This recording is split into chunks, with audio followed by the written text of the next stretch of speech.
Hello viewers, আসসালামু আলাইকুম। সবাই কেমন আছেন? আশা করি আল্লাহর রহমতে ভালোই আছেন। আবারও সবাইকে কিচেন কুইনের পক্ষ থেকে স্বাগতম।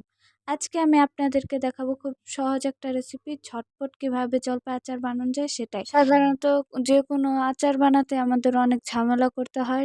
বেশিরভাগ জলপাই আচারটা করতে গেলে জলপাইটা সিদ্ধ করে তারপর আচার করতে হয়। তো আজকে আমি আপনাদের জলপাই সিদ্ধ ছাড়া কিভাবে আচার বানানো যায় সেটাই শেয়ার করব। তো চলুন দেখে নেওয়া যাক। প্রথমে আমি কয়েকটা জলপাই নিয়ে নিয়েছি। তারপর খুব সুন্দর করে ধুয়ে সেটাকে থেতো করে নিচ্ছি। এর মধ্যে দিয়ে দিয়েছি ৩-৪টা কাঁচামরিচ। থেতো করা শেষ হয়ে গেলে কাঁচামরিচটাও থেতো করে নিচ্ছি। এবার অন্য একটা বাটিতে ঢেলে নিচ্ছি। এবার চলে যাব চুলায়।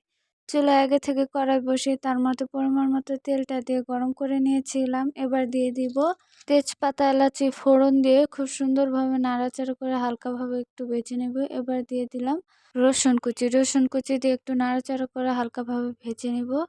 এবার এর মধ্যে দিয়ে দেবো থেতো করে রাখা জলপাইগুলো দিয়ে একটু নাড়াচাড়া করে এর মধ্যে দিয়ে দেব হাফ চামচ মরিচের গুঁড়া।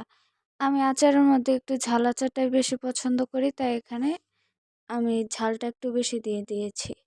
আমি এখানে আগে থেকে কাঁচামরিচ ইউজ করেছিলাম এবং গুঁড়া মরিচ দুইটাই দিয়েছি। আপনারা চাইলে আপনাদের স্বাদ অনুযায়ী ঝালটা দিতে পারেন।